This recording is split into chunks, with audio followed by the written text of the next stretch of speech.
They laughed at her jet, called it scrap, called her worse. Then the commander stepped from the dust and said 5 words that changed everything. "It's the Ghosthawk." What followed bent physics and broke every doubt. Raya Bayer reached the edge of the runway and stopped. The heat pressed down. The desert shimmered. The hangars looked like tired teeth. Her watch had a crack down the glass. It ticked when it felt like it. Today it didn't. She ran a thumb over the fracture and put it back. She felt its weight. A reminder, heavier than the empty wallet in her other pocket. Heavier than the jokes that followed her down the flight line. Pilot for the museum piece, someone called. Raya didn't turn. She'd learned that silence was armor. She walked past tool carts and oil drums and a sun-faded safety poster. She stepped over a coiled hose like it might wake and bite. There it was, her jet panels patched, paint flaking, the number under the grime, as if it had tried to rub itself out. It looked like the past refusing to leave. She set her hand on the skin. It was cooler than the air. It felt like shade all by itself, Bayer, said a voice behind her. You understand the assignment? She turned. The commander's collar was dusted white. He carried his cap, not wearing it. That meant today wasn't routine. I understand, Raya said. Good, he said, because we don't have top-shelf airframes for everyone, and you weren't exactly sent with fanfare. His smile was thin but not cruel. You'll do a slow pattern. Learn her quirks. Stay inside the box, Raya nodded. What's wrong with it? Depends on who you ask, he said. Hydraulics get a mood. Radio talks when it wants. Nav draws aimless circles, but she flies. The crew chief stepped out from under the wing, grease on his knuckles, worry in the eyes. She's different, he said. Don't fight her, listen. Raya walked the circle. Tires scabbed with runway tar, rivets proud on an older line of thinking. Someone had welded a panel with a series of little waves like handwriting. She wanted to know who had done it, and why they hid their name in a wave. The others watched. They pretended to work. They didn't. She won't even get it off the deck, a voice said. Laughter came and went like a cheap breeze. The base smelled like hot metal. Like dust that wanted to be rain but would never learn how. Raya climbed the ladder. The cockpit held the sun and gave none back. She scanned the panel. She knew fighters. She knew how they spoke. This one whispered. Extra displays lived where there shouldn't be space. A toggle with no label, an index of symbols that felt like a language for later. Her watch was quiet. She held it to her ear. Silence. Don't break on me now, she said. Not a prayer. Just a deal between tired things, she strapped in. The seat hugged her like the past. She ran the checks. Air, fuel, fire. She reached for the battery, then paused. For a second, the canopy glass wavered, the way heat does over a road. The air trembled. It could have just been her breath. It could have been something else. The radio clicked. Static crawled and settled. Tower to November 7, said the controller. You are cleared for start. Her hand found the switch. The engine lit like a note struck on a piano made of thunder. Not a roar, a tone. It reached through her bones. She felt it in the place where fear sits and makes a nest. Needles woke and held steady. Too steady. Numbers lined up like soldiers who believed in nothing but following orders. No jitters, no wiggle. Like the machine hated surprises. Taxi when ready, said Tower. She rolled. The jet moved like skates over a frozen lake. The runway yawned out a silver line until it met a haze. Beyond it, a 2-lane road ran east. Dusty. Empty. A straight sentence the horizon had given up on finishing. She remembered driving that road once with the wallet full of receipts and nothing else. A gas station coffee. A cashier with kind eyes. A quiet vow that she would not quit. On the hold line, she stopped. She breathed. The watch ticked once, just once, enough to sound like yes. On the intercom, the commander's voice cut in. He was closer now, somewhere behind the glass. Bayer, he said. Before you lift, understand something. She waited. This jet isn't what they think, what anyone thinks. He glanced toward the cluster of pilots, pretending not to stare. You take their laughs now. Then you make them pay with silence later. What is it? Raya asked. The commander put his cap on. He squared it like a man signing his name. He leaned into the mic. It's the Ghosthawk, he said. The words sank. The jet's tone dropped like a heartbeat choosing a new rhythm. Raya stared at the runway. The light went harder. Her hand tightened on the throttle. Say again, she whispered. He didn't. and the clearance for takeoff arrived like a drum. She eased forward, then shoved the throttle through the gate. The Ghosthawk leapt, and the horizon rushed to tell her a secret she wasn't ready to hear. The Ghosthawk climbed like it had just remembered it had wings. The sky opened its palms. Raya kept her breath small. She trimmed and felt the trim move first. The jet anticipated. She thought of a turn, and the nose had already begun. She went light on the stick. Too heavy, and it resisted. Gentle, and it bloomed. November 7, contact departure, the radio said. Departure, Raya said. Her words came out even. Her blood did not. She leveled at 10,000. The desert fell into grid lines and secrets. Far off, the dusty road ran like a scar you forget until a sleeve slips up.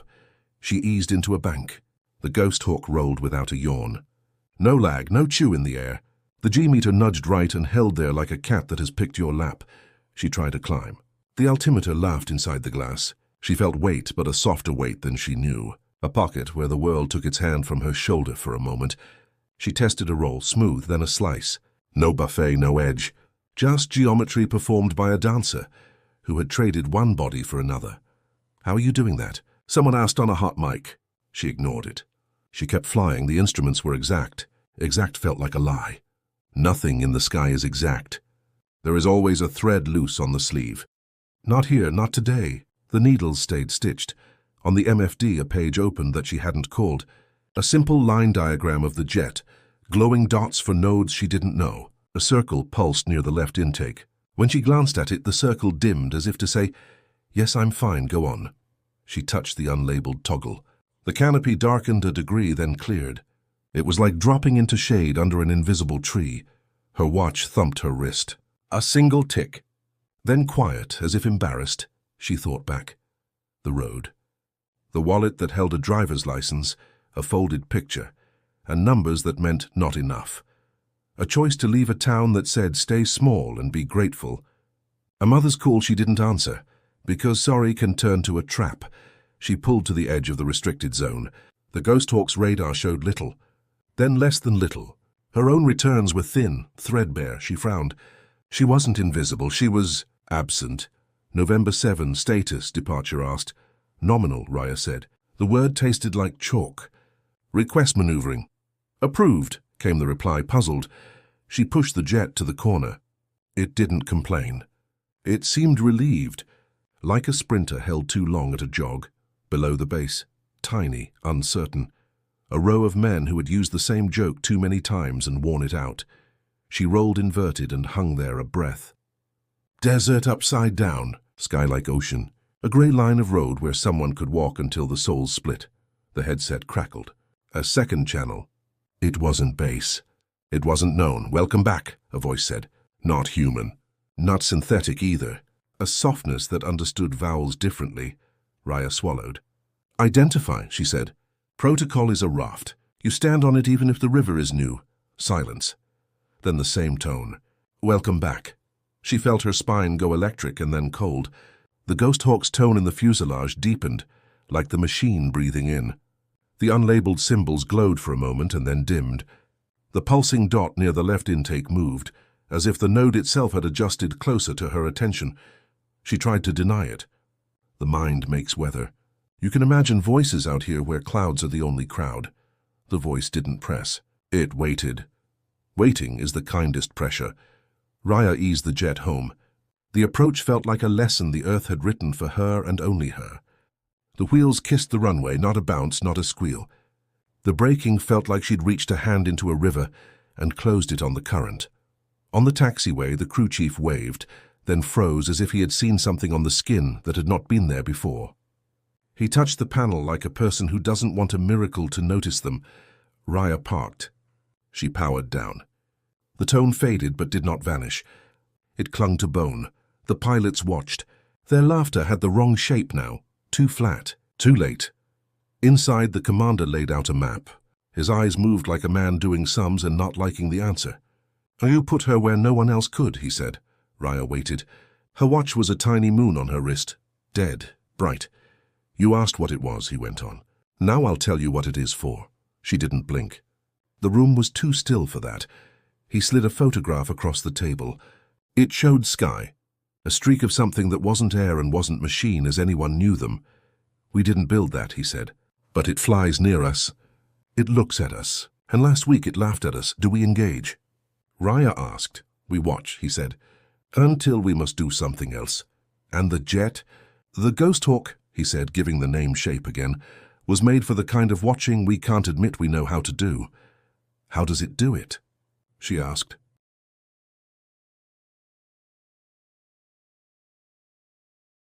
He looked at her broken watch, then at her hands, then at her face. By choosing a pilot, he said. How do you know it chose me? Her throat felt narrow. Because it spoke, he said. Her breath stopped. The lights in the room dimmed. Every screen blinked once the way eyes do. Down the hall the alarm began to sing. They took her through a door she hadn't seen before. The floor flexed slightly. The air was colder than the base deserved. Black SUVs idled outside. Men in suits walked like they were inside an invisible grid. A woman with silver hair had a folder already open. She did not waste names. Raya Bayer, she said.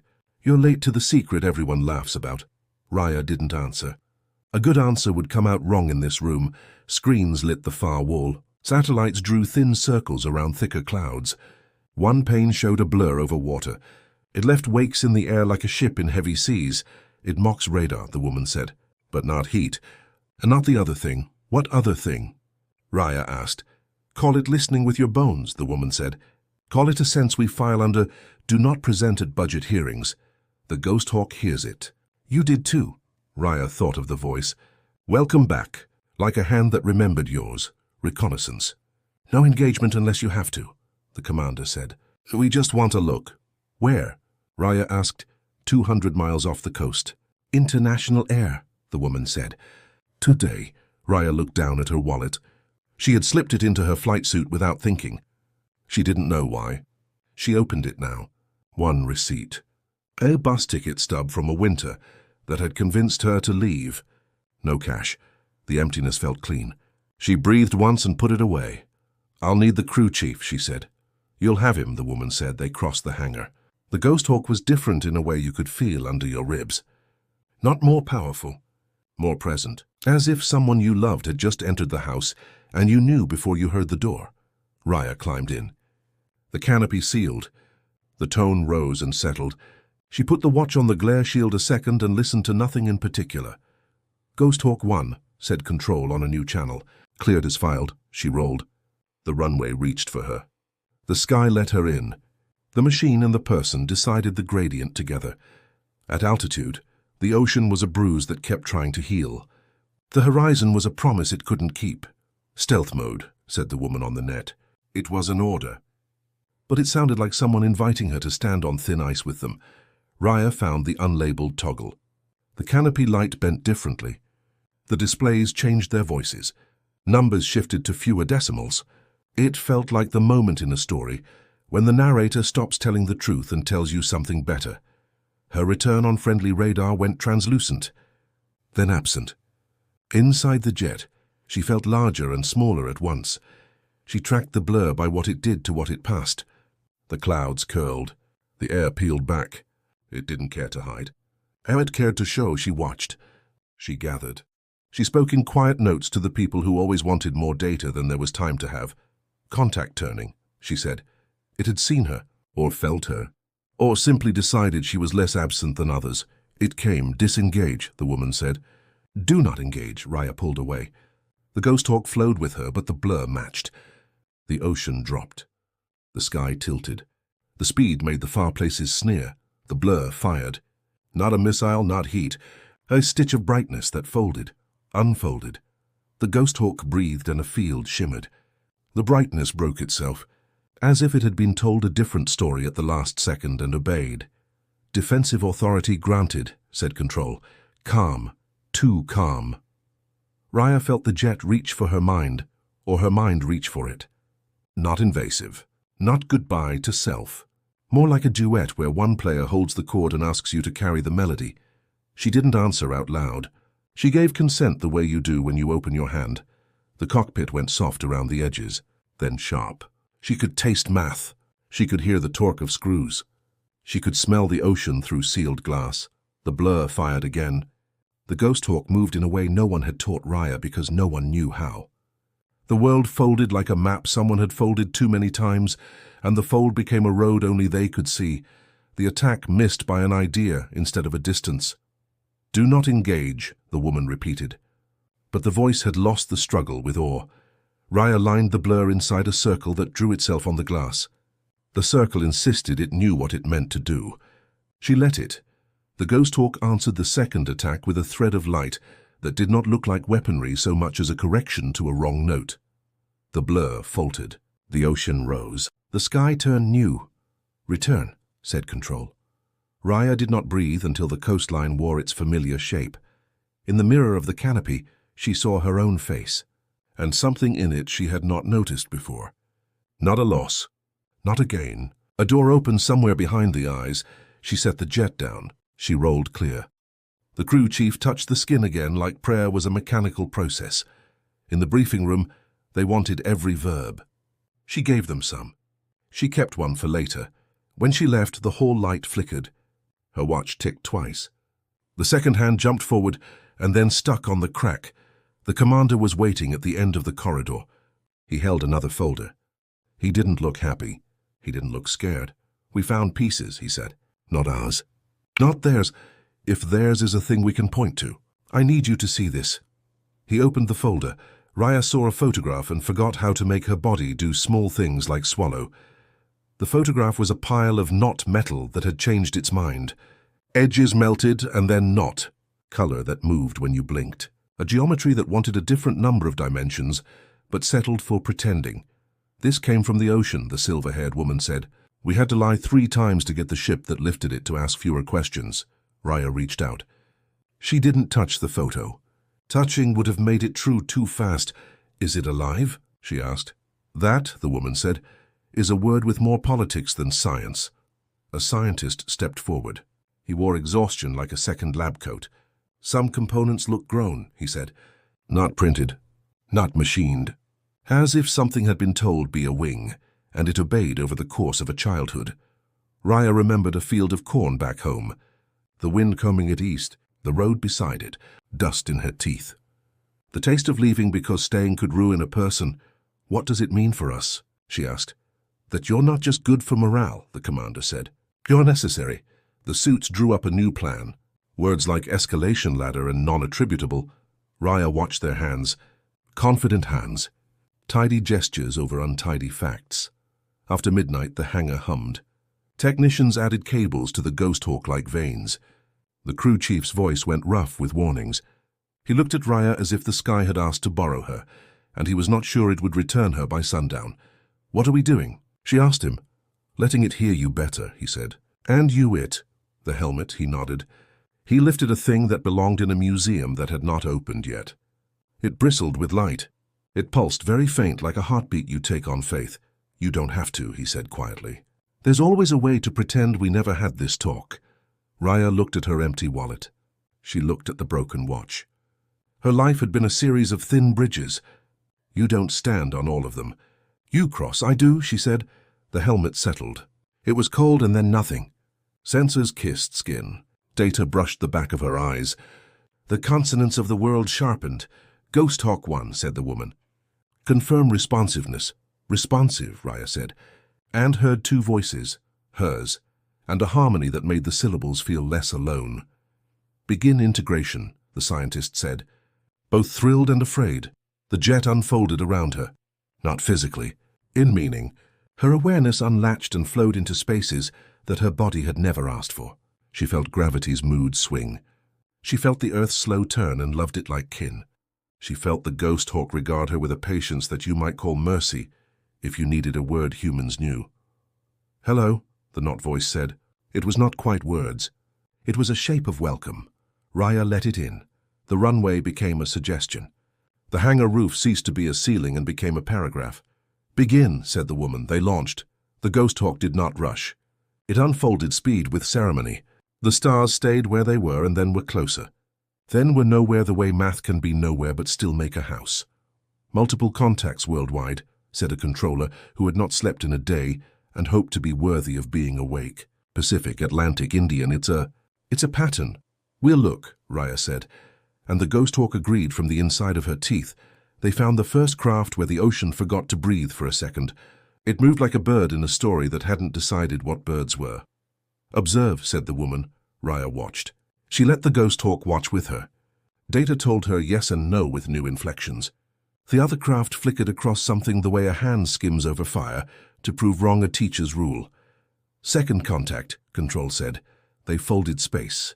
It was not a trick so much as a confession the air had been waiting to give. The second craft spoke in its own physics. The Ghosthawk answered as if she had always spoken that dialect, but had never had an excuse to show off at the party. "Third contact," Control said, as if making a list was a defense.